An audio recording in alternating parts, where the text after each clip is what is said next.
I'm thinking something like...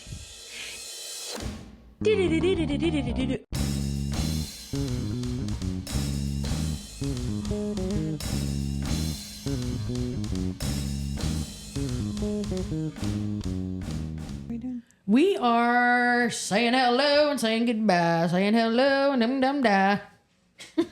Okay. Got it. Can I tell you something fun? Absolutely. I've been talking about my intrusive thoughts on stage, and it's so fun. I love that kind of comedy when it's like, oh my God, I thought the same thing, you know? Or Yeah. you're like, it's just, you're getting their inside thoughts. I love it. I was scared to say it because I'm like, what if nobody knows what I'm talking about? But I was like, anybody got intrusive thoughts? And they were like, ew. And I'm like, oh, okay, let's go. It's been so fun. Oh, I bet. Yeah.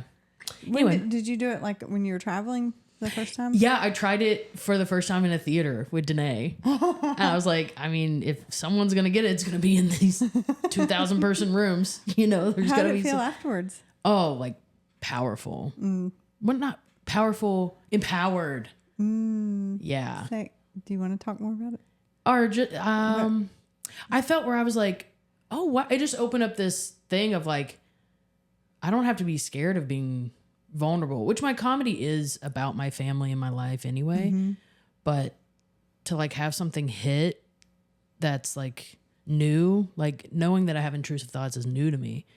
And so, Really? Yeah, like I say in the joke, I just thought I was creative. I just thought I was a fun gal. Intrusive thoughts can be creative. They sure can. But like to talk about it with it being new and it to hit, I'm like, oh, like I'm not alone in this. And also it reminds me of like, I'm good at comedy. Like I'm just getting better. I feel like laughter is like a little validation button. Oh yeah. Yeah. That can be a double-edged sword.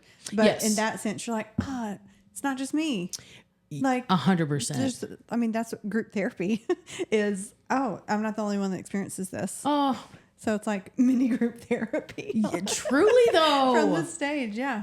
And it's just nice to like do something that isn't like when I talk about it with my therapist, we're not laughing about it. Right. So it's nice to like be like, oh, we can laugh about this. Yeah. Yeah. It's fun.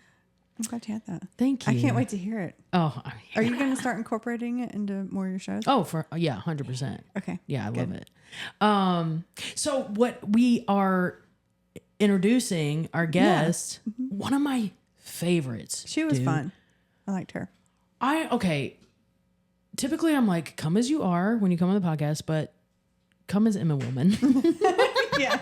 She's just so open. She was very just in it. I loved it. Yeah. And like talk to both of us and funny and curious. Yes. And aware of her story. That's pretty cool. I just liked hearing her share from her own perspective, like about herself. She's done a lot of work. You can tell. Yeah, she did feel really authentic talking to her. She was really sweet. Yes. And funny. Of course. Of course. So yes. funny. Yes. So you guys are going to love it. And if you do love it, when you love it, Yes. please leave a review, 5 stars. 5-star review. People will be like, yeah, I got you, girl. And then they'll leave an amazing review. Like, oh my God, I love this podcast. I'm going to share it with everybody I ever meet. And then they'll be like 3.5 stars. I'm like, babe, the stars are free. Click 5. Sometimes it's hard for people to give perfect scores to things. Why though? You know, like in brain spotting, 0 to 10. No. Like, how strong does this feel? 0 is neutral, 10's as big as you can feel it. Yeah.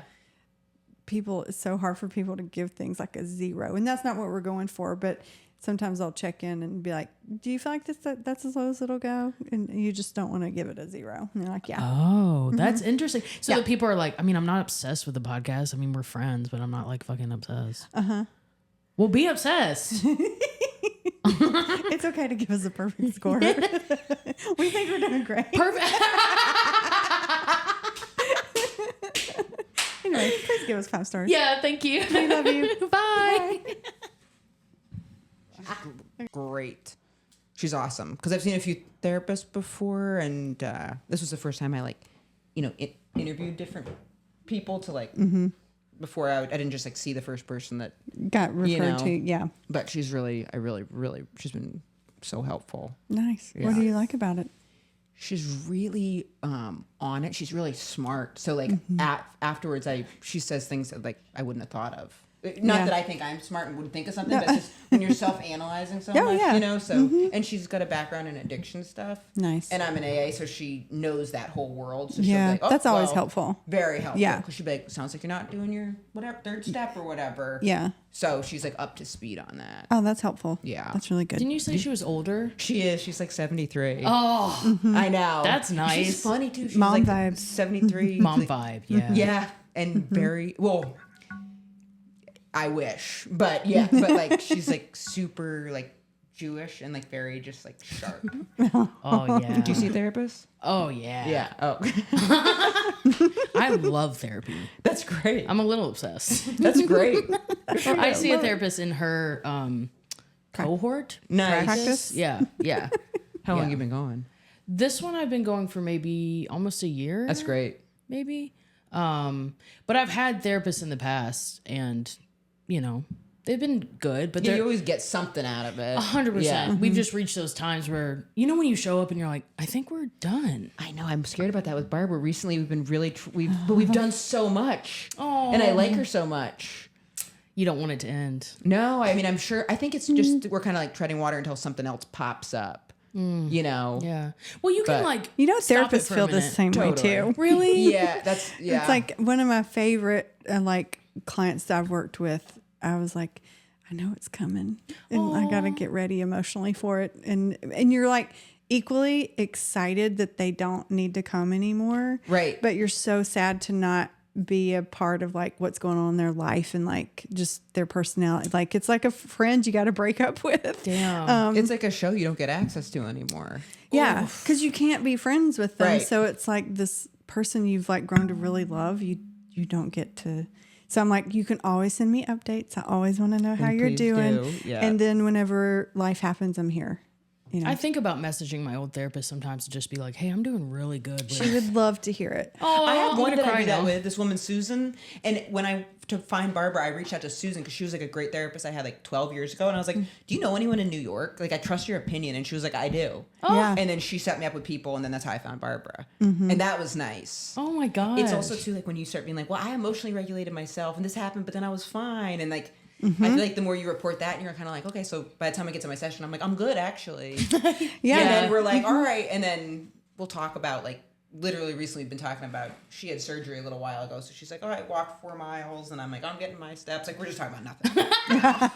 We're talking about nothing. And then I'll be like, my mom's a bitch. And, you know, she's like, why do you say, you know, we do a little bit, but Yeah. it's not like, I do a little bit. Oh yeah, therapy for a little bit. Dude, I loved your set last night. thank you so You're much. so I funny. appreciate You're so that. smart. Likewise. Yeah, thank You're so you. refreshing. I mean that. Oh, thank you. Seriously. Thank you. Yeah, and you move around funny too. Say more about that. It's Move that around funny. that does a lot for me when someone like moves around like in an authentic way to their personality. Aw. Because I don't know if it's like I don't know. If it's like an ADD thing. Like I love Cat Williams. Oh yeah. He moves around funny. He you know? I like the way you say that. He just like the way he moves like is an extension of his words and it all like comes together. yeah. You know what I mean? Yeah. I love Don't it. overthink it. I don't want you to be up there thinking about it. Like, I'm moving around funny. No, I'm taking it as a compliment. Yeah, that's how I mean it. Absolutely. But I was surprised by how much you talk about like therapy and Yeah. you've been through some shit, dog. I don't know. I almost said I apprate that, but yeah, I've No, been talking it- about therapy in my. Are we recording too? Uh-huh. Oh, okay, great. Then I'll just make sure to speak in here. I also wanted to say, I don't know if you care, but this is pushing your hair back. But I don't care. I don't care. Here. Okay, that's But thank you. Yeah. Yeah. I appreciate that. I started talking about therapy probably like 6 or 7 months ago because it was just like on my mind a lot. And it was like, I was doing it twice a week. So it was like a life thing I was going through. Yeah. And that did really, I've been talking recently about having writer's block, and my therapist said that she goes, I can help. Maybe I could tell you things from our sessions I think are funny. And she, Oh my God, I love she that. didn't give me an example. Like I pretend that Okay. she did. But I was gonna ask about she that. Didn't That was really real. do that. No, but I think she's probably just so sick of hearing me say that too. So she was kind of like, I'll write you something. You know what I mean? Yeah. Like, but she did say, she was like, funny things just happen in life. You know, I go to the coffee shop and people just say funny stuff, and I'll be like, oh, like what? And she'll be like, you know, and then she tell a story. I'm like, yeah, comedy doesn't work like that. Like, I can't use that. But thank you so much for the intention. You know what I mean? Yeah. so many people do that. Yeah, she goes, I mean, it was like, she was like, I'll go to the coffee shop and for some reason people just start talking to me and I'm like, you know, you got a friendly demeanor. And she was like, I guess so. And they say, you know, this woman was buying shoes, but then they only had one shoe, you know, things like that. Like life is just crazy. And I'm like, yeah, I'll give you writer credit. Man, I can on just that. pluck that right to the Thank stage. you That's so wild. much. Just word for word, Barbara. Just life is just crazy. Something that was really, well, I have so many that I want to ask about, but you talk about going to, what is it called? Like you were going to kill yourself, commit suicide. Yes. So you had a roommate. Okay, so that's a little bit true. So she's saying this based off my set. Okay, so I actually don't even remember if I think she was in there for trying to kill someone else. I'm pretty sure. I think she tried to kill her brother. But so I was in there. I wasn't in there for threatening to kill myself. I did try to kill myself. But if I say that, people get uncomfortable. So I say, there's two parts to it. One, I'm a little self-conscious of it being like a triggering thing for people too. That just a little bit. No comics ever said that. Really? Really? On here? Oh, that they're worried about it being, yeah. I'm a little, because someone, you know, it's something I hadn't thought of. And then after a show, one time someone was like, they were like, oh, my friend recently tried to kill himself. And like, I appreciate that they were like, I appreciate that you were talking about threatening and not actually doing it or something. In my head, I was like, oh, well, actually, like, I was working on saying it. But I was like, all right, I'll just keep it that. Oh, wow. Because I feel like if I'm going to say, I think there's a way to do it. You just would have to really do it. I'd want to really do it right. And I haven't found a funny enough way to do that. So I just say I threatened to kill myself. That's such but I really tried to do it. Wow. That's such an interesting, like, little... Isn't that interesting? Threatening Right. / I feel like it's the same, but it's not. I guess it's because a lot of people will throw out the threat to varying levels, but then, I mean, to then actually, like, pull the trigger, if you will, is a different thing. I like that you looked at that camera. There's no camera. Have you tried to kill yourself before? I have not tried. That's I've good. been close. Yeah. Yeah, but not tried. I have always had suicidal ideation. I think it was like a form of control where I would be like, which suicidal ideation, correct me if I'm wrong, like romanticized suicide? Mm-hmm. Yeah. I can't believe I've never actually asked what that means. Because I've whipped it out a bunch of times. I don't know that it's necessarily romanticizing it. Because but it can definitely be experienced that way. But the ideation part is that you ruminate on it and think about it. Yes. And there's a whole spectrum of there's hopelessness. I just don't want to be doing this anymore. Like, I'm just so tired. I don't want to die, but I don't want to be doing this. Some type of which control. is like where it first kind of starts. And then ideation would be, what would it be like if I wasn't here anymore? Maybe that might be easier. And then it evolves into, you think about how it would happen. And then you have the means to do that. I didn't get that far many times. I would try to think about how it would happen, and I would do it almost to help myself fall asleep. Wow. Like, it would be kind of soothing, but I think it stems from being a kid and not feeling any sense of control and just being in a super chaotic environment. So I'd kind of be like, it was comforting. Like, I'd be like, I can kill myself. Good night. And then I'd fall asleep. You know what I mean? Like, it was I've kind never of heard like, anybody explain it in that way, that it felt like you were gaining some agency. it felt like I was gaining some agency because Yeah. I was like, okay, I can deal with this. I can deal with that. And then when I did try to kill myself that time, I remember it pretty like vividly. Like, I remember I had gotten caught for shoplifting.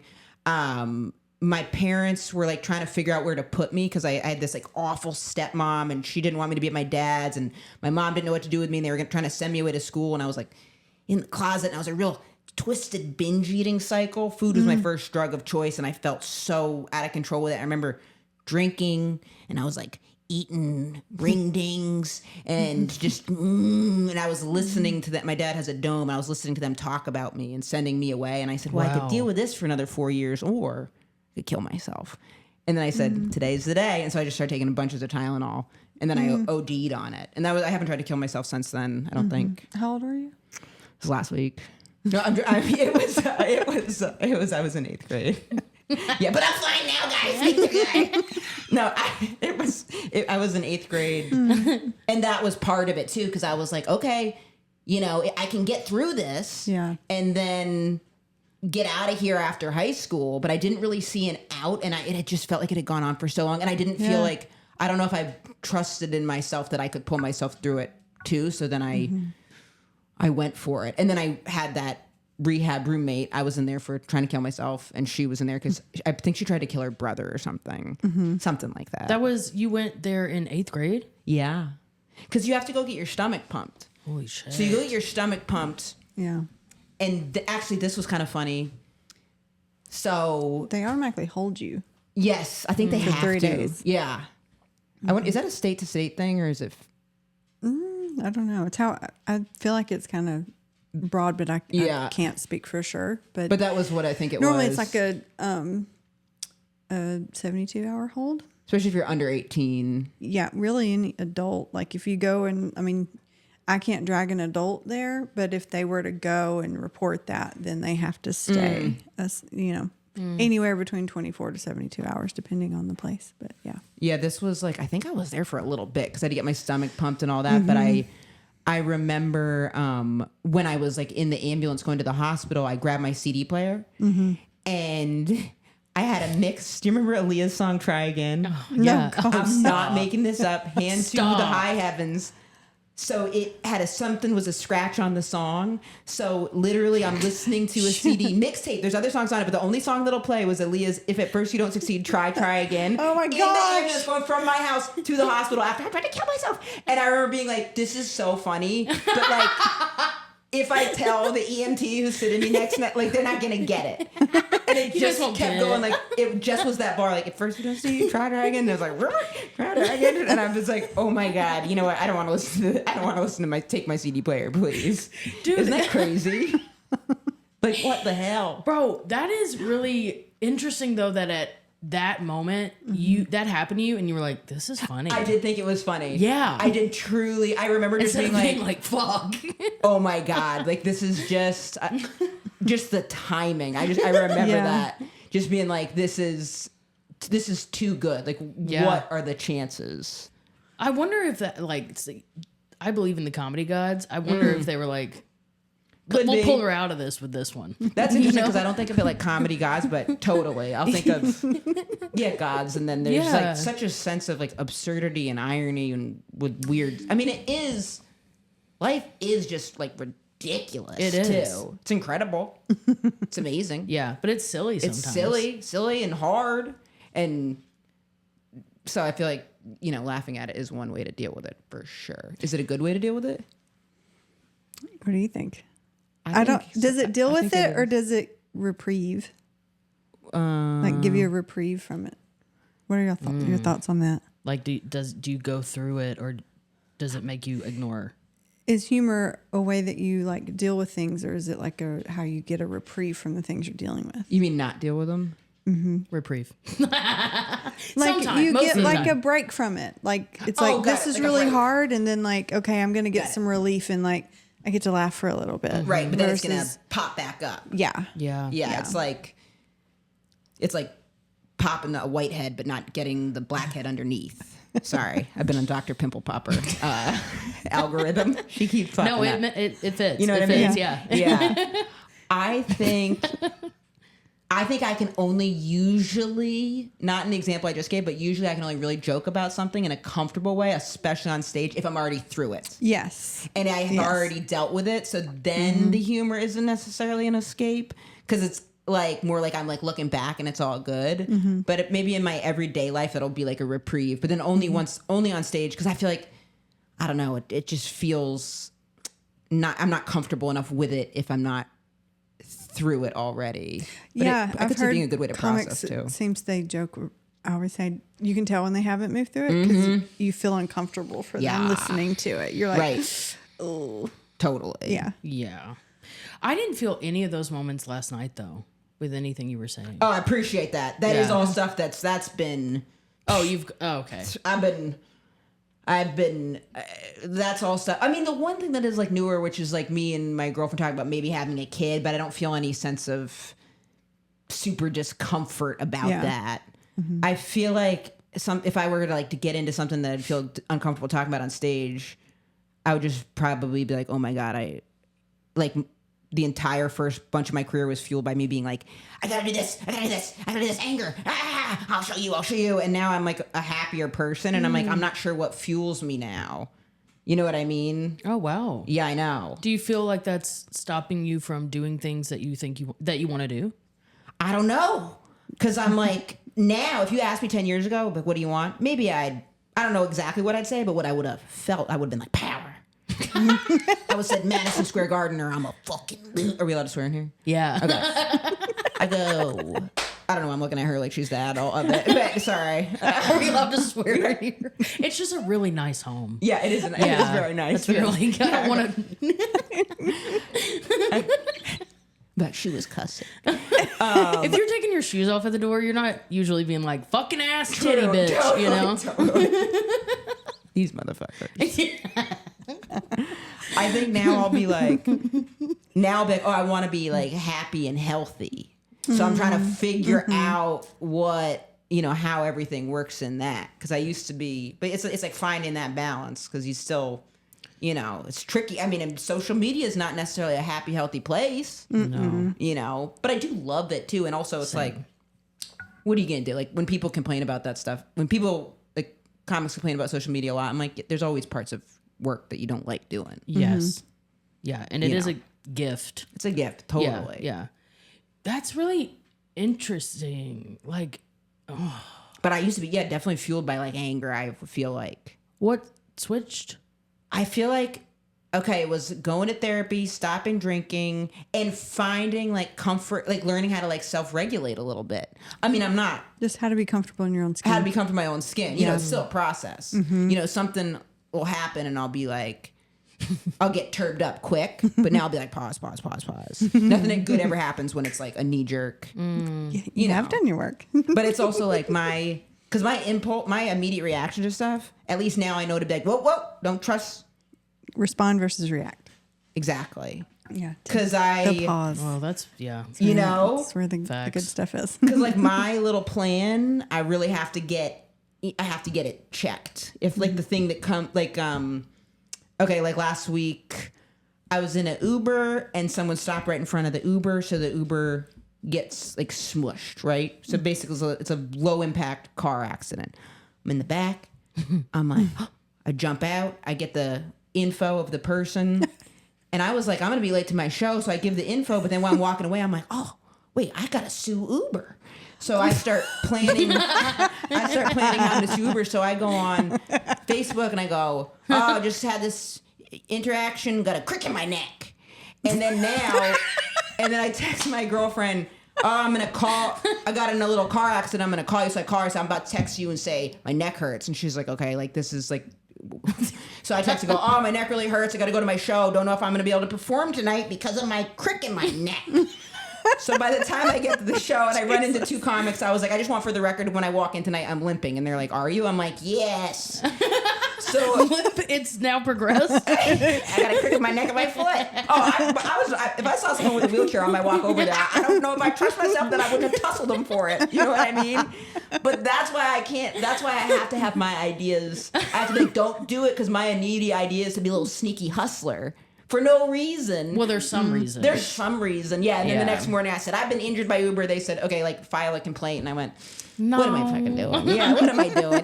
I'm fine. The guy got the info, but it's like my knee-jerk thing is to really complicate something. A very like exaggerated complication. And I'm not slick enough to pull off some type of insurance fraud. You know what I mean? I didn't know there was going to be extra steps. Totally. I had to file something? I already screwed up saying crick in my neck. I'm limping. I hadn't even caught that until you pointed it out. They said, I thought it was in your neck. I would have been like, oh yeah, crick in the neck foot. So it's like, this is just no business I should be in. But that's my knee-jerk reaction, is to like, I'm always trying to get an angle on something, you know?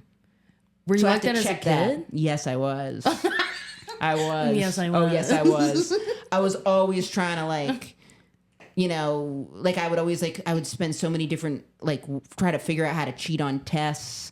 I would spend hours doing that. Really? I Instead could've of just- studying? Exactly. I'm so curious because I'm like my brain here. I'm like, oh, that's a survival skill you were trying to create. But what were you trying to survive?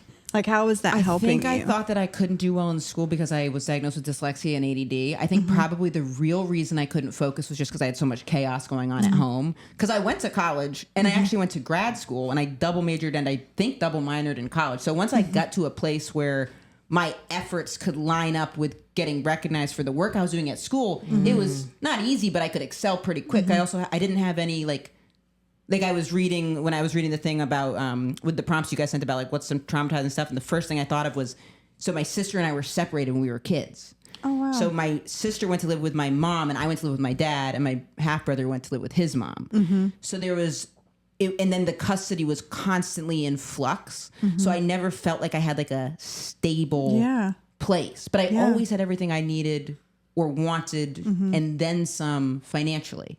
So I think it took me a really long time to have any validation to me feeling like it was, a choppy in some ways, or that I wasn't taken care of in some ways, because I always had everything I needed, in that regard. So it's only my therapist now where she was like, just because, you had you went to summer camp and you had nice clothes and stuff, that doesn't mean, like, she was like, your parents weren't there emotionally. And that, that's huge. I mean, having your basic needs met are like, they're like the starter pack for having a kid, right? Right. And then it's the emotional needs, and like,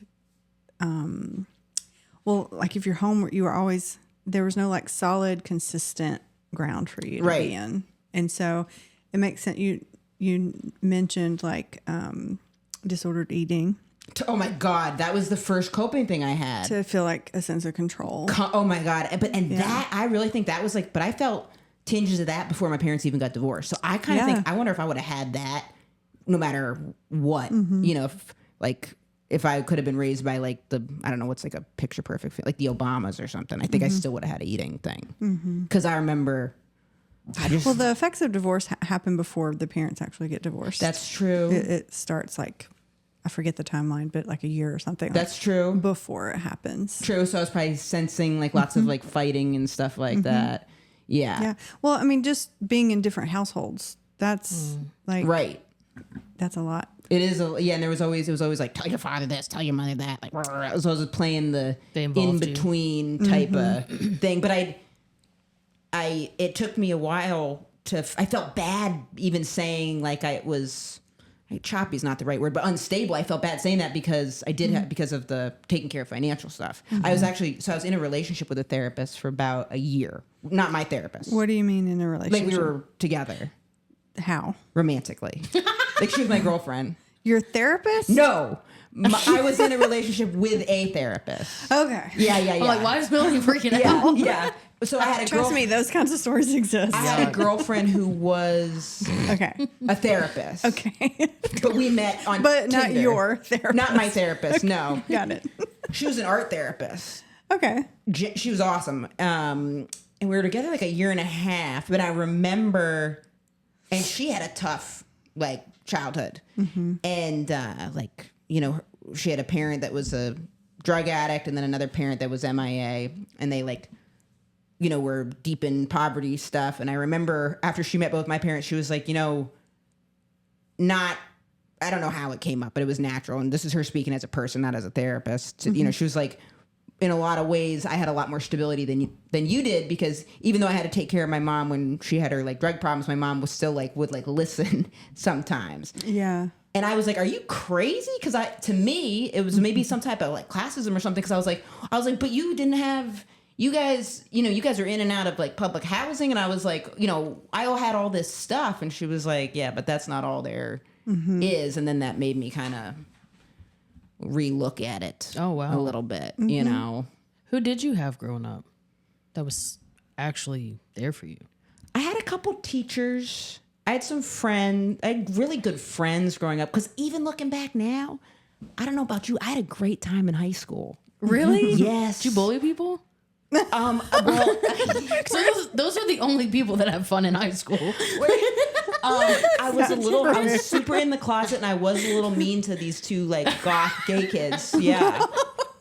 I'm sorry. I really am. So I didn't know anyone to know I'm No, gay. we're all a little mean to people. It was like, I'd be like, ugh, why do I have to do that? Like, why do I have to hold hands? And I remember my friend Margo being like, why don't you care? And I'm like, because it's gross.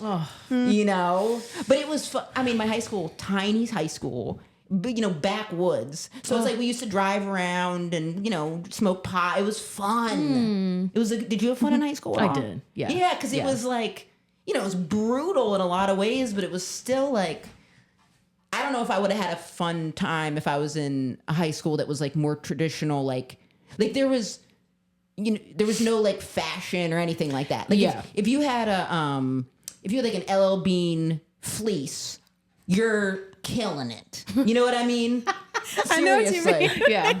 Like if you go to the Gap and do that, you are like it would be unheard of to have like actual designers. Like that probably would have made me uncomfortable. So it's like for backwoods Maine, it was, you know, we would just have go off-roading. Like that was fun. Yeah. I have hang out memories. in fields. Yes. In open fields. Exactly. Or parking lots. Yeah, truly. Go from one parking lot to another. I'm from Alabama, small town Alabama. So yeah. It's fun. It's like a good time. You know? I had fun. I had Enjoyed fun. it. Yeah. So much beer. Yeah. You just ride around in the car with your friends. Yeah. I mean, how I mean, like literally, and like drinking and driving. I don't know. I'm not that we used to do that. You know, maybe a sober one would drive around, but we would be like drinking lots of beer in the car. Lucky to be alive. Amen. With some of the things that I did when I was younger.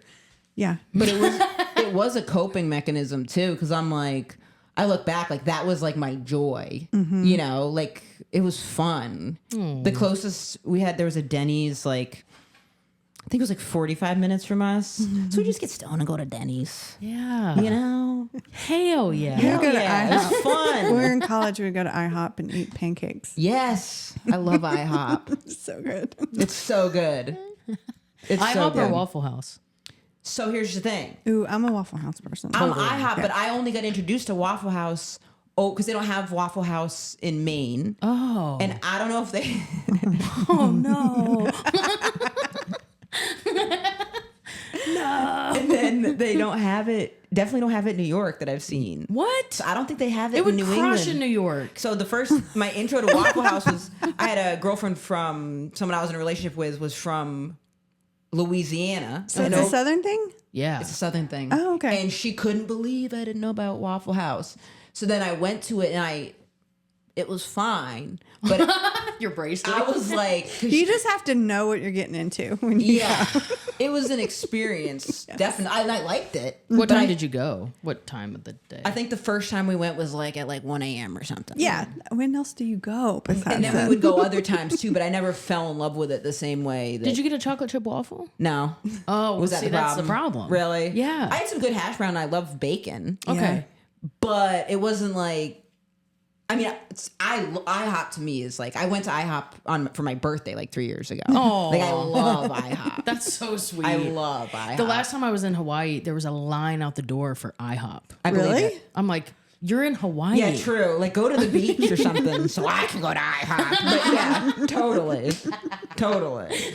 That I've been in a lot of relationships, I would say. I think that was, I don't know if that was necessarily trauma connected, but I would be like a serial monogamist and I would cheat too. And then that's my biggest regret as a human being. The most inconsiderate and shitty I've been has been in relationships. So the most amount of work I've had to do, because I feel like for me, like my relationship with other people was clearly mirrors my relationship with myself. So not in friendships, not necessarily with family, but in like romantic relationships. Yeah. You know, there's been room for improvement. I'll say that. What's your pattern? The pattern would be I would get in a relationship. I would get like really excited and we would like move kind of quick. And then I'd be actually focused on my career. So I'm just like checking off the relationship box.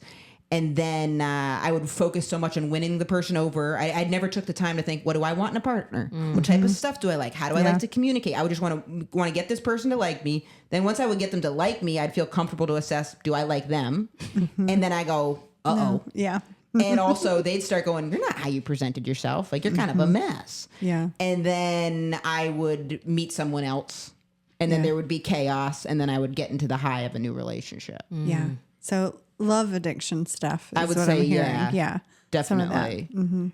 And then that I would say has been like the most like that's the work I've done the most on in like therapy or with like any type of addiction thing too, because I'm like, because that you're hurting other people too, and that's like bad. Where are you now with it?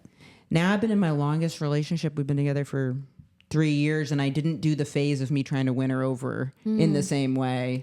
And it's also like I know myself better now too, because I know like the type of things that I like to do or whatever, which I didn't really realize until, in a lot of ways, like the downtime at the pandemic helped me kind of be like, what do I like to do? You know? Wow. Yes. You were single during that time? I was single for a little bit. I wasn't single in the beginning. I was with the person who was from Louisiana. So we went back to Louisiana, which even me doing that, like I didn't want to do that. I wanted to stay in LA, but we went back to Louisiana, and I'm grateful that we did do that because that was fun. And we broke up, and then I moved to New York, and I was single for a little while in New York before I met my girlfriend now. Yeah. Were you guys here the whole pandemic? I was in Chicago. Yeah. And then moved here. You were in Chicago for the pandemic? Yeah. I didn't know that. Wow. Mm-hmm. Yeah, It was pretty lit. Was it? Yeah. 'Cause There was New York no one was- on the street except for like wolves. Right. Wolves showed up out of nowhere. What? And biting flies. And I was like, I'm with it. Let's go. Yeah. Exactly what I pictured. Yeah, exactly. It's all coming to fruition. Wolves and biting There flies were wolves. Yeah. That's crazy. running and the flies, streets yeah. in Chicago. Yeah. That's crazy. It is pretty wild. Because you think of Chicago, like Chicago's in Illinois. Yeah. So there's like animals out Did there. other people see these things? What are you trying to say? I'm not trying to gaslight you. I'm just curious if there's been any other witnesses. Yeah. That's Unfortunately, crazy. it is my boyfriend, so Right. I don't How I don't know how valid Yeah. it yeah. Yeah. I mean, I guess there's wolves out there. There's wolves out there. That's true. There's wolves out there. It's eerie because New York was empty too. Yeah. But it was talk about you all of a sudden had the time to think and see what type of movies do I like to watch. Because I don't know if you guys had this too. Like there's so many things where I'd always be like, if I had free time, I'd do this, I'd do that. I didn't end up doing any of that stuff. I got busier. I never had a slow down. You were in high demand. Yeah, I just experienced go to it in a Zoom. very different Right. way. Probably See, a darker yeah. way, right? It was From there. all I mean, sides. there were things that where I mean, obviously my business grew as a result of it, but I didn't get a slowdown, and it was the first time therapists are simultaneously going through the same things they're helping their clients. I never Go thought through. about that. And we had no idea, like, Right.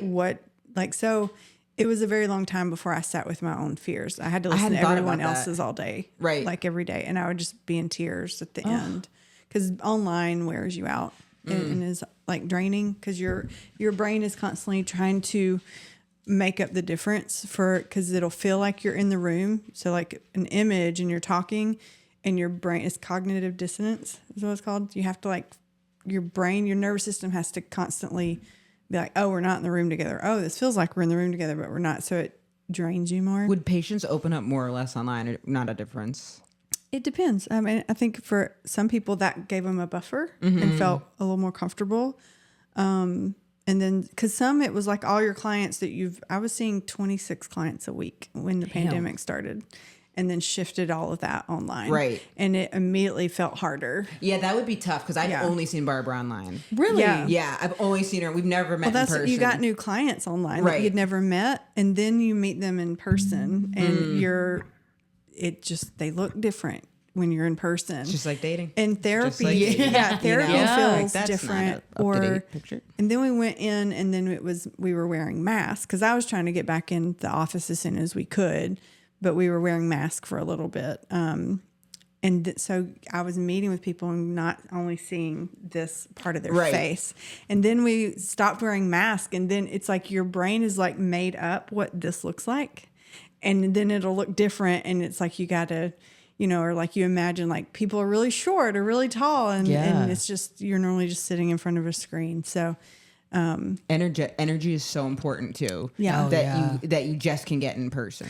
yeah. And and everybody, you know, was going through it during the pandemic. So it was just like everyone's trauma just got magnified by what was going on. And some people weren't in safe situations. Right. Damn. And you're stuck with yourself in a whole different way. Or people that were isolated already, didn't have connection, that like just couldn't go for coffee now. Right.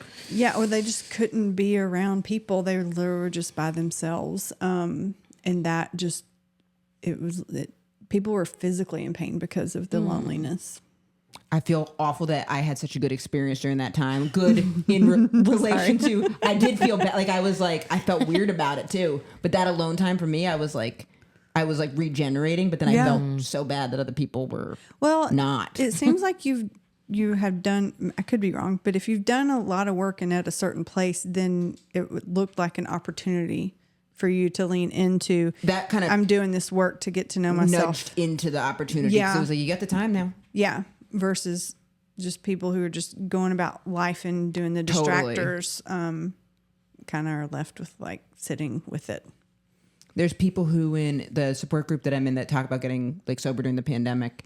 And, you know, for some people that was like great, but then for other people, it was like, they're like left locked in with their demons. And I'm like, ooh. Yeah. Is that when you got sober?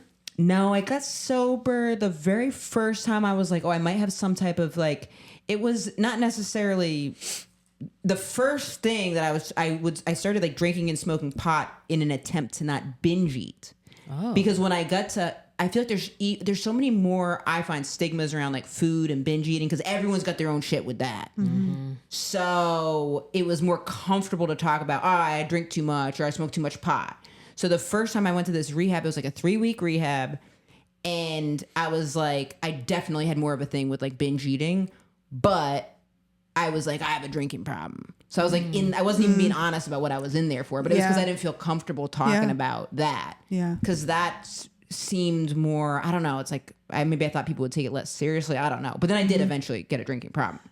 So, but it's not like what you're doing, you know, manifestation. It's not what you're doing, it's why you're doing it. You know what I mean? So it could be whatever. Like you could get, it's just like you're trying to not deal with life. Yeah. So it could be food, it could be whatever. I do still think sugar is a tricky one. Our nervous system craves it when we're in trauma. Right. Mm-hmm. Now I've been able to balance it out in a way so I can like enjoy it too. But I have to be like in a good mental place. Like if I'm going to eat some cheesecake or something, I have to be like, okay, I'm calm. Cause otherwise I'll start going, I gotta get more cheesecake. Bro, that is, you know what I'm saying? Yes, I do. Like my girlfriend sometimes go, I feel like a donut hole. And I go, I don't even want to hear about this, you psychopath. Because it's like, she'll get a donut hole, 1 or 2 donut holes. I don't even want that experience. I'm like, I either want 700 donuts, I want to be under a bridge, I want to put them in my nose, put them in my ear, put them in my butt. Like, I want to be consumed. Like, I'm not interested in You're like, I want to be a donut. I want to be a donut. And we have this conversation every time. Because she's like, I'm sweating. She's like, I feel like something sweet. And then she's like, I'm going to get a donut hole. And then I'm like, it's just one donut. It's insane. You at least those get the little bag of them. Yeah. That's like one potato chip. It's like a tease that I would be like, that would be like my hell. Like it'd be better to not even go near it. You know what I mean? Yeah. I don't want that. Yeah. Or like when someone says I want something sweet and they eat like a date. Yeah. Yeah. Check their freezer because they got a body in there. Yeah, that to me is such a like red flag. Because you're like, what are you covering? Who are you pretending to be and why are you pretending to be it to me? Like, I give a shit. Dates are pretty good though. I've been eating them recently and they are pretty good. My fiance loves dates. They're really good. So bad. It does upset me though. He's like, these are covered in coconut. I'm like, no, dude, they're not good. Yeah, they're not good. Have you tried them frozen? No. They actually, if you freeze them and put peanut butter in them, they're pretty good. We don't have room in the freezer because the bodies are in there. Yeah, because of that. Yeah. So you freeze dates? I haven't recently, but I was like, I ate them. I was like, oh, these are pretty good. Not bad. Do you just find yourself, so you're like, you have to check in with sweets. Yes. Do you just not eat them a lot? No, not a lot. Like, because now you don't crave them as much? No, I don't crave them as much, no. Wow. Well, I think it's cool that you're like, you had to check in with where you were, like, mentally before you decide to eat because I want to not be something. hungry. I need to eat a bunch of good fats. Like if I'm like, oh, I'm gonna have some sweets now, I'll be like, let me eat avocado and like get some guacamole, get some like a steak with some fat on it or something, so I'm nice and full and satiated. Then I can. Yeah. You know what I'm saying? Yes. Yeah. Well, and if you're in like a dysregulated state and you introduce sugar, your body's Forget like, about it. I need more. Or like things that you can dip. Like a French fry, if I can dip it, because I love ketchup. So it's like, if I can dip it and do that, it gets weird because it's like, I'll right away want to like box other people out. Like I want, you know what I mean? Like I'll be like, give me the fries. Like it's not fun, like, you know? So it's like, I have to be in a good spot, full, you know? But now I really do. I do crave it. Like I used to really, especially when I stopped drinking, I would crave it. But now I definitely crave it less. Yeah, that's so. Which is great. That is great. But then when you do have it, I'll be like a little bit like, oh my God. But like, you know, I'll enjoy it now and not go off the hinges. Amazing. I can't really buy stuff and keep it in the house because I'll eat it if it's there. You ever been a sleep eater? No. I did that for a while. Did you ever get into that? What does that mean? Really? You never got into that? You wake up in the middle of the night, you wake up and you got food around. and you eat it. Yeah, I thought you meant sleepwalking and eating. You're usually a little bit awake. Oh. But it's like, yeah. You know what I mean? Like it's like you might not remember it in the morning and then you go, oh, why there's a sandwich in the bed and then you get a flash. Oh, you eat it in the bed. Yeah. Whoa. Yeah, I used to do tons of, I would be kind of awake, but like there would be times where I would wake up. I used to have this real thing with peanut butter. No. And I'd wake up and in the middle of the night, because I would do that when I was a kid. I would like go run in and I would eat peanut butter with my hand. But then, like why not just get a spoon, Skippy peanut butter? But as I got older, like there'd be times where I must have done it because I'd be like going to the bathroom and there'd be like peanut butter on the light switch. And I go, it'd be like a freaking murder scene. And that's with peanut the detective's like looking if there's blood around, but there's peanut butter here, and then there's peanut butter on the refrigerator thing, and there's just like peanut butter on the toilet paper thing. And I go, oh my God, I was at it again. I've never experienced that. You never did that? So I was did fully that. awake. I would be half awake, half asleep. And, Wow. And I don't really do that anymore. Isn't that crazy? Wait, when did it stop, you think?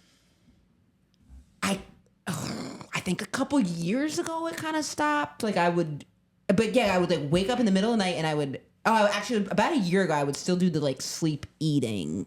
And then, I don't know, it kind of just like went away, but it was like a whole thing. Did it bother you? Yeah, it would drive me nuts. Really? Because also, Well, it's like this behavior you've been trying to not do. and you're not like enjoying the stuff. Yeah. You know, and then I would get in a cycle where I go, oh, okay, now I would try to eat less during the day because I'd eaten so much stuff at night. And then I get hungry. So I try to really not let myself get hungry too. So I try to stay like full of stuff because I hate getting hungry. Cause then, but like then it would make me do the sleep eating. But I would like sleep talk a lot. And I kind of do that less now too. Not to sound too much like a fruitcake, but I started taking a bunch of magnesium, and I don't know. Same. I swear, I spray it under my armpits, put it on my feet, and I take the pills, and I do castor oil. Wow, that is You a do lot all of the magnesium. things. Oh yeah. And I don't know what's what because I introduced so many variables, but the sleep eating went away. Why Magnesium so much is magnesium? magnesium's good for a lot of stuff, but it's really good to help sleep and like your nervous system. Oh yeah. Do you take supplements? I take AG1. It's got some stuff in there. Yeah. But I'm interested in this magnesium thing. AG1's great. I love AG1. What is AG1's that? great. It's like pre and probiotics, vitamins. It's like it fills the holes of your diet. Yes. And it tastes good too. It does. What It's is got it? an apple flavor. Do you It's drink it? refreshing. Or take it. You drink it. Huh. In your water. Like and I noticeably feel like more energized. Yeah. Like just good. I gotta start taking that stuff again. It's good. Because that is like that, and it's got like a lot of fiber in it. Yeah. Oh, I That's- poop immediately. That's good. That's like a sign your body is blessed for doing that. Yeah. Because like I had to get myself out of the habit of not drinking a bunch of energy drinks or not trying not to have a bunch of fake sugar stuff. Yeah. Especially being a comic, you're Yeah. like, oh, I don't know, energy is always needed. Totally. It's a real commodification. So I'll drink Red Bulls. Yeah. And now I try not to do that. Because but something like AG1 is like That's a good way to start your morning. Yes. I haven't done it in a 100%. while. I got to get back on that stuff. I want them to give it to me for free. They should. Sponsor. Please just send me it. Seriously. Please. Yeah, that's all I want. Totally. I mean, If someone was like, "What's your goals?" That's it. I want to get some AG1. If you don't need, if you're able to sleep through the night, then you Not. might. Oh, you're not. Then you need to get magnesium. Yeah. What's the spraying of the armpits? You can spray magnesium. I and saw it on it's- TikTok. I don't know It stings a little. if it works. So if I could not do that, that'd be great. I'll put coconut oil on so it stings less. But then I saw this. Then I saw this TikTok slide. Well, you're creating a barrier. The idea is that it absorbs through your skin. But it stings like a I motherfucker. on the- would just maybe not do it. Just do it on the feet. No, don't stop. Where do you do it? I would just take the magnesium Oh, supplement. take the pills. Yeah. I mean, maybe try just doing it on your feet if you think it Yeah. helps, and then not your armpits. If do it it's your feet, burning and then you put socks. on. Interesting. Does Yep. it sting on the feet? Nope. But the armpits burn like a. Oof. Maybe don't do that. Yeah, I think I'm gonna stop doing that. I think I'm gonna Well, stop see doing how that. you feel. Try it not doing it one night. And see Because I how saw it on like TikTok, and that was like something. I said, oh, I'll try that. And then castor oil I got from TikTok too. the packs. I do the packs. Do you have inflammation? I think so. Okay. I need to get tested, but I'm pretty sure I'm pretty inflamed. But I don't have Well, any you official sound like you paperwork. eat pretty healthy. I used to eat tons of processed foods though. So then when I started Yeah. learning, I got to get protein. I got to get this. I'm trying to get a lot of protein, carbs, fats. Then I would eat a lot of meal bars, lots of powders. And my stomach was getting ripped up. So when my stomach would get ripped up, AG1 wouldn't feel good. Then I stopped eating the other powders and I can do AG1 and it helps. Wow. Because it would be like, there's so much fiber in it. So when I was having all these chemicals, I'd drink like a Celsius and eat like a protein bar. And if your gut, it's just so much fake stuff. Yeah. And I was like pissed about that because I'm like, I can't freaking do anything. I'm trying to just, it's a protein bar is bad too, but it is for me. So I stopped doing that as much because, but I just think I'm inflamed. Yeah. But I should get tested for it. How do you eat on the road? That's a tough one. Recently, I'll pack. Like, I'll, like, bring a bunch of stuff with me. And I try to, like, go to a grocery store or I'll Uber eat stuff to myself. Because I don't... If I get hungry in the... like, I've done the sleep eating at hotels. What? Yeah. What is there to eat there? So I'll go down... I'll wake up because I'll have to take the elevator. And I'll be, like, walking to the... I'll be, like, a little bit half asleep. I'll be, like, walking to the hotel, like, the little shops at the hotel. Yeah. So I'll, like, be going... The last time I did it, I was in a college... It was maybe a year and a half ago.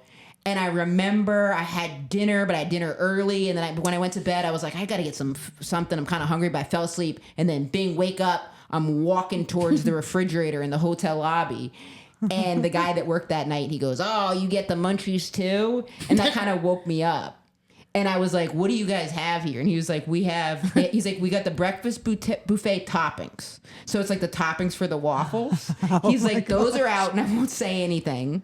And I was like, I love this guy. So I went and just took all the toppings at the breakfast buffet, like the Oreos and whatever Raisinets they had. God. Yeah. And then what? I ate them. I ate them. And I was pretty pleased with myself. Yeah. But I was like...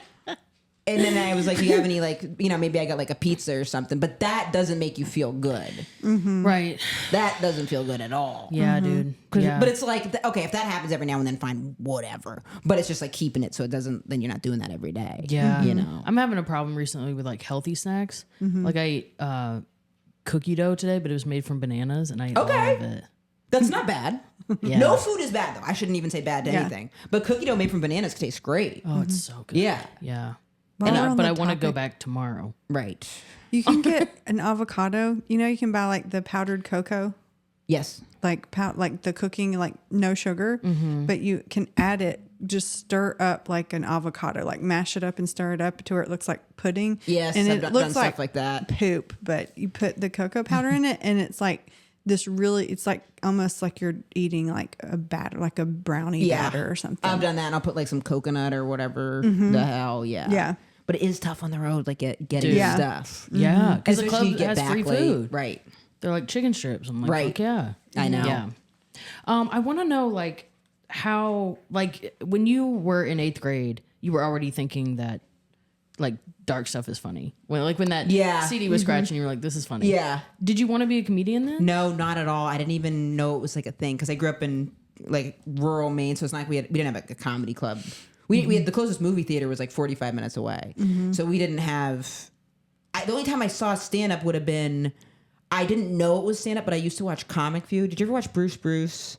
Did you ever see him? I've seen him live, but I haven't. Oh, you've seen him live? I did. Oh, so he used to host Comic View. Oh, wow. Which was a show where they would showcase comedians. It was on BT, and I used to watch that, and I thought he was so funny, but I didn't know he was a stand-up. I was like, ha, here he comes, he's funny. Oh. But I didn't know, like, that's what he was doing. And then he would have all these comics on, but for whatever reason, they didn't really... I guess I didn't think they were funny, because I would be like, get these other guys out of the way, back to Bruce. Like, he was the one that I liked, so I used to watch that, and I loved it. And... I didn't even know that was stand-up, though. I just thought I was a funny guy. And then when I was in college, it was only after college that then I saw someone doing stand-up not on TV. Because when you see it on TV, you're like, it seems very inaccessible. Yeah. Because, I mean, now there's like, when you go to a TV taping, the audience is primed and ready. They know they're part of the show. So it's not an environment, it's not what the average show is like.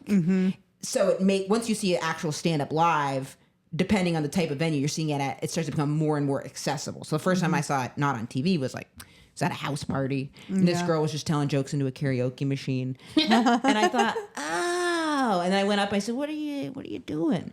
She goes, I was trying to do comedy. Which, what a shitty thing to ask somebody, you know what I mean? What are you doing over here? And she was like, I was trying to... Is that not obvious? Exactly. That poor woman. Oof. Oof. What are you trying to do? And she goes, oh, I'm doing comedy. I said, oh, how do you try to do that? And she goes, you go watch and then like find some open mics. And then I was in Boston, and then that's when I started. And the first time I ever went to a comedy club, it was on it was the Comedy Studio in Boston, and in Cambridge, and they had a magic night. So I go, but I didn't know it was magic night. So they do 4 magicians and 1 comedian, and I was like, what the hell? Like, I kind of figured it out, but I was like, why are there so many freaking magicians at the comedy club? You go up like, what are y'all doing? What are you guys doing? And it was like the magicians like open mic basically too. Oh, I know it was no. crazy. It was crazy. Open Because they're mic for working on magicians. they got to work on their like tricks too. Yeah. But like That seems so sad. They're like, oh, fuck. exactly, it's like a dead parrot or what the dove doesn't come out. Like, oops. That was your first open mic? That was the first time I saw comedy live. And I didn't know it was.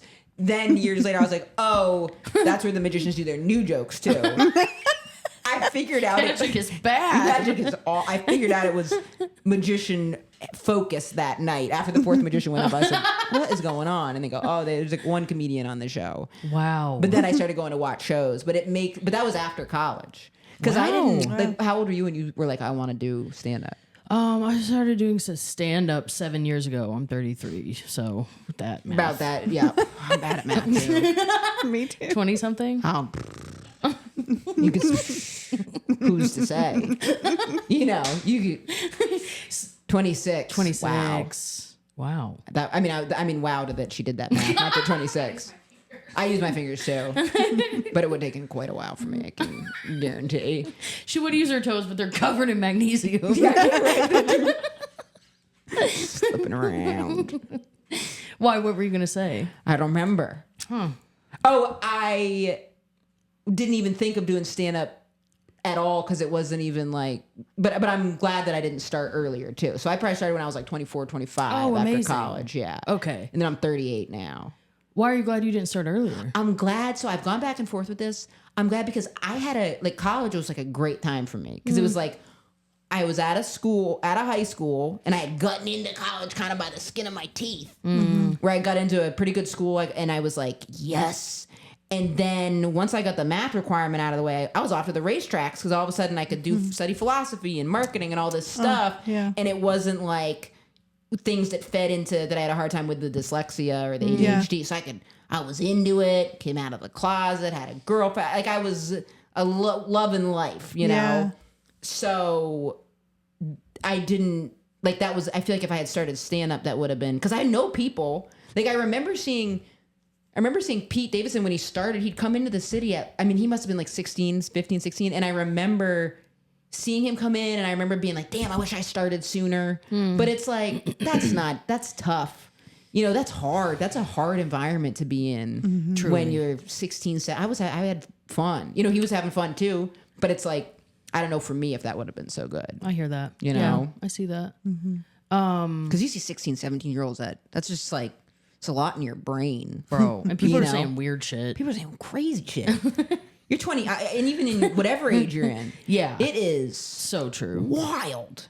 And people always say, "Oh, I want to go with you to a mic." I'd always have I'd have friends and girlfriends stuff. I want to go check it out. I said, "No, you don't. No, you don't. You don't." And then they get real pushy. Then they come and they go, "Oh, this is sick." And you go, "I told you. I told you." Why is it so bad? Because people can say whatever they want. Are you saying like backstage it's bad? Or are you just saying just comedy shows? At the open mic specifically. Okay, gotcha. Because also you're working it out. I'm not saying I was any good while I was there too, but there is a difference between like working on stuff and then you got anybody can go up. So it's like the YouTube comments have come to life. Yeah. And I got something to say. And usually it involves not liking, you know, this bitch or whatever. Yeah, truly. But you hear Yikes. like crazy, like words just runs the gamut. And it's so long. It's so long. Really? Like could be 3 hours. So is that open mic? Like it's just if it's an open mic, that's any of those. Yeah. Yeah. Okay. Stay away. It's tough, but you got to do them. But maybe you don't got to do them. I don't know. Because now the internet, I don't know. Right. Or what I love is having, well, I guess you got to be good though. I was going to say Don't Tell is a good Hotels are great. mic in your city, but Yes. that's when you're good. Right. You got to have done enough mics to then get onto those. Yeah. things. Yeah. Some mics will be like, okay, only all women or queer or whatever. Sure. And you're like, cool. But then you're like, I need a little roughness though. Totally. I need a little, I don't know, somebody watching TV. Right. You know. Try to get an actual gauge on it. Yeah. I don't know. That's why I think sometimes Like I don't want too much support. yeah. Hey, you're making me uncomfortable here. What are you guys laughing about? Yeah, exactly. What are you laughing at here?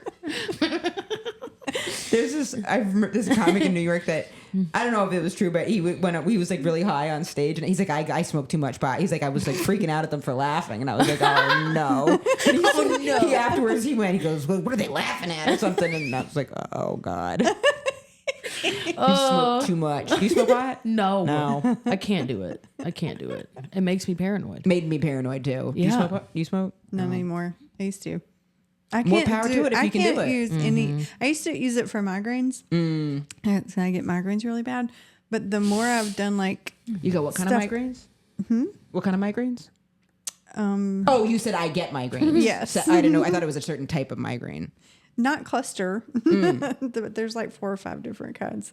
I get all the other ones. Great. That sucks. Yeah, it does. But it's okay. They're gotten better. But I used to use that like almost every day. Sure. Because I was getting them almost every day. But they're better now. But I can't use any substances anymore. Like it makes me feel anxious. Totally. Like my nervous system feels super sensitive. I relate to things. that because I'll use it as an out. Yeah. If I can do something, I will then do it as a way to not have to deal with things that I have to deal with. Even, little, it could be anything. But it's like, I'll just do that in a way that doesn't really work well for trying to keep things moving forward. You know what I mean? Yeah. Because I love a shortcut. And I love the idea of like not being present too. But I like being present. You know what I'm saying? But it's like, See, it's the opposite for me. If my body starts to feel anything other than normal, it creates anxiety for me. so now that would. Now Yes. I would. Now I'd Okay, be like, yeah. oh, no. Like, I'm not interested in an before altered I'd state. be like, eating a gummy and just like totally checking out. Yeah, I have done that. In Do the you guys past. feel? I always did feel uncomfortable in strip clubs though, and I think that was because like that's like a real alternate reality. I used to think it was because like these girls didn't sign up they sign up if it's a straight strip club, then they got a super queer person coming in here, and they didn't necessarily sign up for that. So I'd feel weird. I'd only go if it was like a straight female friend of mine would want to go on her birthday, and then I'm like, then I come in looking gay as shit. But then I ended up being friends with people that were dancers, and like a lot of them are actually gay. But she said, she's like, well, yeah, we usually don't like it when gay people come in because it's like, she said, she's like, for me, I like care more too. So, she, you know, and I was like, which was interesting, but strip clubs would always make me uncomfortable because it's such an alternate reality in there. What if a strip club felt like home? Wouldn't that be crazy? Have Right? you been to one before? No. It made me very uncomfortable. Wait, I did perform a comedy show at a strip club, but different vibes. I bet you Worse would actually vibes. be like, I bet you would like make all of those everyone comfortable and all that stuff. Like I bet you would like bring levity to it. I wouldn't look at anybody. I was like, I don't want them to think I'm looking at them. Oh, like I know, which is the whole thing. That's the whole bit. I know. walked in, we were in New That's Orleans. so sweet, though. I went to New Orleans with some friends and they wanted to go. And I'd never been to one and I did not want to go. And I walked in and I just stared at the floor. Yeah. And after like a minute or two, Guys. I was like, I can't be in here. Because I looked at one girl and she just looked so sad. Yeah. And it was dingy in there too. So I Right. was just like, I gotta go. And we I don't know if can't they're be sad or here. not, but we think that No, they're sad. yeah. So then I'm like, it just it was, yeah. I felt very uncomfortable. Yeah. And I felt bad to look. right. Almost. Which is, Yeah. I also have no problem looking at tons of like porn. Is fine. It's different It in is a different, club yeah. like that. Right. You're just like, oh, I mean, it's Yeah. that in-person thing. yeah. It's and I remember saying vibe. once, talking to one of the strippers, and I said, like, she came over and was talking to me and my friend. I think she said, like, are you guys okay? Like, are you guys okay? And it was my friend. This was in college. This was my friend Erica, and we were pretty drunk, and she was like, yeah, we're fine. And then I was like, what do you like to do when you're not dancing? Not that there's anything wrong with dancing. And then Erica was like, and then I was like, just trying to like, I was like, you're great. You're doing a great job. And like, just gave her my money. You know. You're pulling out mints and stuff. Yeah, I'm like, what? I got something. You want my phone? Like, what do you? Everything's good. Everything's good. This is great. This is where everybody's doing great. But like stuff like that. A stripper asking you if you're okay is hilarious. Okay? It's pretty. I kind of forgot about it. It's hilarious. You guys, and it wasn't like you guys good. It was like you guys all right. Like No. yeah. No. Actually, we're not really. I don't want to be here. Yeah. She's like, really? Yeah, like I fucking, want to be here. But when I think of alternate reality, I think of strip clubs because it's so, It's they're very different. and they're trying to. The idea is like trying to create something like a world where like you feel like you're the king of it basically Yeah. because then you want to keep coming and paying. Yeah. Which normally I like, but in a strip club environment, I did not like. Shut down. You saw power, dude. You didn't want it. I guess not. No, I felt so weird. Oh, So weird. I feel that.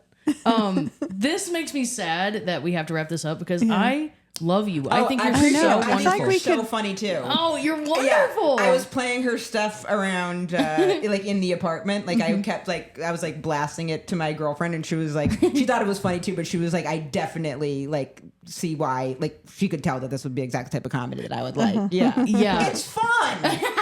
We're having a good time. Humor. I know humor is subjective, but like that's like the type of stuff that I like find funny. You know what I It's mean? People having fun. Yeah, like Yeah. do it being fun. Or, 100%. Yeah. There's a lot of comics who are good writers and smart Right. who are just not having fun. Not having fun. Yeah. Well, a lot of times I'm not having fun if I'm being totally honest. but I like watching. But that's what I like to watch. I actually have not had fun on stage. I did. Last night I had some fun because I said something kind of new in the middle there. Oh, fun. That'll make me have and then I'm not just and it was like fun to get to watch you. Like that'll make me have fun with it. Yeah. But But lot you of were saying times, you're just like tired of your jokes. yeah, and also Yeah. it's just like, okay, let it go. Like focus on just like once you and I like talking to people. That's always fun. But sometimes on stage I won't be having fun. But I like watching people at least like pretend to be having fun. You know what I mean? That's so real. You know? I'm good at pretending. I mean, there's a lot going on when we're up there. It's a lot going on. Like as you're saying a joke, there's what am I going to say next? Yep. There's these people going on. So it's not just like, It's hard. you know. Yeah. Yeah. It's weird. It's a very weird thing to do. But lots of things are. I can do it. My therapist says that too. She goes, but I'm like, we practice what we're going to say a whole bunch of times too. Yeah. Because I feel like that does make a difference in. But The like hard your level. crowd work, That's true. that's like on your toes. That's true. Yeah. You never know what someone's going to say, and to True. be able to spin it and interact with it in a way that keeps everybody laughing. Yeah. And you're not mean with it. I'm not. You know? Yes. So that's like you kind of keeping a levity to it. Totally. You know? Do you ever get frustrated with yourself when you have good crowd work moments because then you're like, damn, I can't recreate that? As a joke. Yeah. I do definitely try to see if I can. Oh, that's good. I'm like, is there something there where I could do it right. again? You know? I crowd work is going well on socials. Well, that's so the I'm thing. Now like, you can now you can do because actually, yeah, it's kind of a dated question because I used to feel that way, but now anything with crowd work you can just post it, so it's not Right. like lost in the moment. Right. Because there'd be so many times I'd be like, oh my That's god, true. like this was just like a crazy experience, or like the person said something really funny. Yeah. And then like I'd be like, that was what made that like elevated the show. Yeah. But now you can share because people say crazy shit. great. I'm like, you just said that in front of a room full of people. Totally. It's wild that you feel so safe. And that's awesome. And God bless. Yeah. Yeah. There's been multiple couples who've been like, oh, we met because he was married, but we were fucking each other and she was my best friend. And then I'm like, did you feel the crowd get mad at you there? And they're like, oh, yeah. And I'm like, yeah, you can't just say that's Right? I've heard that too. We met, he was married, but you know, like we cut her out of our life. So and you're like, wow. You know whose side we're on, right? Right, totally. Be like, yeah, and then his wife was pregnant too. We lost a lot of friends because of it. And you're like, you're not making any new ones tonight, but thanks Right. for Wow. But thanks it for is a sharing. gift. It is cool that they feel so comfortable Right. being like, yeah, this is what happened. Yep. One of your videos recently where the girls like I tried to work and they told me to go. So They she's- fired, yeah. She's And like, you're like, so is I that don't the whole work. story? I know. Because you're like, really? So you just showed up and then they fired you, but you You were done. just didn't do anything wrong at all. You know? And now you just don't work. And now you just don't work. Just a young girl too. I'm like, how are you gonna? You ordered food. Right. I'm not gonna pay for Right, you that. pay for this. I'm not picking it up. Don't make eyes at me. Like that. It's not work. Did she tell you get what? this? Did she tell you what? No. She was just kind of like, I'm fine. And I'm like, all right. It was Good literally for like you. I Well, who am tried I to to work say? and Right. now I don't. It was really funny. You're like, I never thought of that. right. But Just giving literally, up. how like you responded to it. That would be hard to hear, like, because you'll ask people what they do, and when Right. they just say nothing, that's what you're just like. that's hilarious. I know, It's but so your refreshing, too. ability Yeah, to right. like to do something with Right. it, you know, Thank you. is cool. Truly, only one. Because especially around entertainment, you ask someone what they're doing. There, I'm working on this. I'm working on that. I'm doing that. Like there's no. Or I find in New York, everyone's like usually very ambitious, and my girlfriend's got this one friend where she's like, I just want to work the least amount and not do anything. And I'm like, I love to hear it. Yeah. Because I think actually, I'm like, I relate to that actually, but like, it's like not something you. She's like, I just want to get home so I can watch TV. Wow.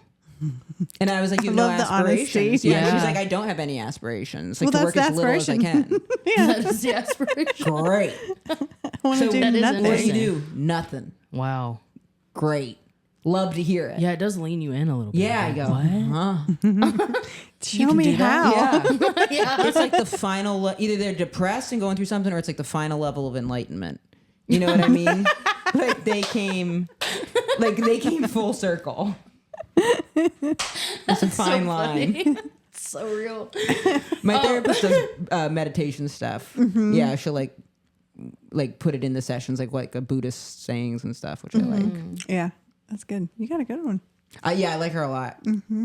Good. We like to ask, what do you like to do that lights you up? That's like not comedy. Okay, so.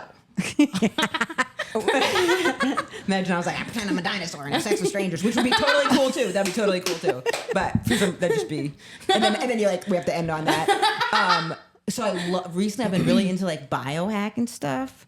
So I'll do when I came in here, if they haven't talked about the setup in the studio, there's a red light right when you come in. So I love red light, magnesium baths too. Like I like learning about health and wellness stuff. I think it's Yeah. I think it's interesting because I'm like, what's going on with the body too? Like recently I've been trying to learn about like your mitochondria, which is like your cells, and they're all like how they age, and then how you try to slow the aging. I'm like, what's going on? Wow. Is that Yeah. why your skin's so clear? Thank you so much. Yeah. And kinda. But I did Accutane. So the heavy lifting on my skin, Accutane, also Botox, but Oh. the other stuff helps. Okay. But Accutane, I had cystic acne, and Accutane helped that. But I didn't. I was hesitant to go in it because it is can make depressed and all that stuff. So for fun, not doing comedy, I like doing I like going on walks. I like watching action movies. Oh. I like doing biohacking stuff, and then I like talking to one of my friends, one of my 4 or 5 friends that I like to talk to. You know, because it's like I felt like for so long in comedy, I didn't really like nurture friendships. Yeah. Like I was just like, and then now I'm like circling back, almost like a few friends I made, like either friends from high school or other parts of life too. And then I've got a couple comedian friends that if I stopped doing comedy today, we'd still be friends, you know, but it's like checking in with one of them is like very important. Cause I didn't do that for a long time while I was doing stand up. Yeah. Cause I would just be like, I gotta, and it's like, or I'd be friends with people that I was like doing a work thing with. But you gotta have friends, you know, things Long term. Yeah. But that's like fun. I like catching up, hearing what's going on with them. Oh, I love You that. know? What do you guys do for fun? You probably said it before, but I'm curious. I like to go dancing. Really? I love dancing. That's like quintessential fun. Yeah. That's not for me, but that is like fun. It's so fun. Yeah. I love line dancing. Yeah. Really? Perfect place for it. Yeah. I don't know. See, line dancing I could see getting more into because there's like a structure to Yes. it, which I appreciate. When everybody's doing the same move and you all clap and Yeah. twirl at the same time, That's it's cool. so fun. And you're all in boots. Come on. I Are you wonder talking if about the line dancing? Yeah. I wonder if my dyslexia would mess that up. I mean, I can try. There's I no can, messing up. You just don't hit anyone. Right. And no one notices. Just Yeah. twirl and just don't run Do into the men anyone. twirl too? Oh, they twirl. Really? And they do the. Oh, that's There's cool. whole. I like that. My algorithm got into showing me line dancing for a while, Oh. and it's like they get in. It's like booty dancing. It's really kind of line hot. dancing. It's sexy. Yeah. Yeah. That's that's a fun, healthy activity. It, That's a good activity. it is. That's like I love it. that. What about you? Do you have what's your fun activity? That's no pressure. That's how I used to on dates. I used to hate it when people would ask me that question because I'd be like, What do you do for fun? Yeah. right, like I didn't have anything to Exist. say. Yeah, try. I mean, I like hanging out with my friends. Yep. I like going to new places to eat, like restaurants. My girlfriend's the same way. Like when I travel, I want to eat and shop my way through. That's so my girlfriend's just like that. I'm the opposite. I only want to go to places I've already been before. Like I always just want something predictable with the food, but I've opened my mind up because when I go with her, we try something new and Yeah. And then I'm a plant person, so I'm always up for plant shops and being outside, nature stuff. plant. Are you into earthing at all? I have a mat on my bed. Oh, I just ordered one. I would say biohacking, I guess. You are into that. Yeah, earthing is because I got earthing sheets, and my girlfriend was like, "You're going a little far." I have like a mat on my bed. Yeah. It really is good for inflammation. It helps you sleep. Yep. Yeah, and it's good for inflammation. Listen, you don't have to convince me. All you gotta do in the morning, try to get your feet on the dirt first thing. Get your raw skin on the earth somehow. Is that what the sheet has dirt on it? Sorry, the order was kind of messed up. Earthing is just being like barefoot, like on the ground, so you can walk around. But they make sheets that mimic the same frequency as a grounding frequency. So you plug the sheet into an outlet that is then connected to the ground. Yeah, and then so that you the have grounding part of an outlet, like the little hole, the little dot. It's like the two slivers, and then there's the dot. That's a grounding point in an electrical outlet. So the sheet, you just put it plugs into the grounding And I believe port. this 100%. Yeah. And I have had pushback from because my girlfriend was like, "It's getting weird." Like this was the thing. This was like the line where she My goes, "It's boyfriend getting is weird." a scientist. The which one? Oh, he's a scientist. So is he into it or not? But scientifically, But it's shown he's to reduce. just like, if you think it works and it helps, I know it works. he's like, go for it. It does. I do believe it reduces inflammation. I do too. Yeah. They've done the ground where they have the grounding meters where they like stick the needle in the ground and then they do match it with the sheet and they show the sheet thing will ground you too. Okay. I believe it. Sold. It's good. I mean, I say let y'all have it, Yeah, even if just it doesn't. try. Yeah. Yeah. Yeah. Just try. Who's it hurting? Right. Have you heard? We won't get into this deep topic because I know we got to wrap up. But I do have to go. I have a show at 7. I'm sorry. All right, Okay. let's get going. all right, we're done. We're done. We're done. Damn. Bye, y'all. Thanks for coming. Oh, you got to go for I real. gotta like Thank you seriously guys so go. much. Bye, y'all. Bye. Thank you for listening to I'm Fine, It's Fine podcast. My name is Amber Autry. I'm a comedian based here in Nashville and internationally touring. You can find me on all platforms at Amber Autry Comedy. And I am Melanie Reese. I'm a trauma therapist here in Nashville. You can find me across all platforms at Trauma Therapy Nashville. We really appreciate you listening so much. And if you want to give a little extra for free, make sure you're liking, subscribing, rating, reviewing, sharing with your friends, talking about it to literally everyone you see, because it helps so much. And we're so grateful for the extra effort. And if you like what you're hearing and you want some bonus material, that includes interviews with other practitioners and all the juicy stuff that Amber and I talk about that doesn't go into the normal podcast. We'd love to have you subscribe. You can find the link in our bio, and $5 a month, you can do it.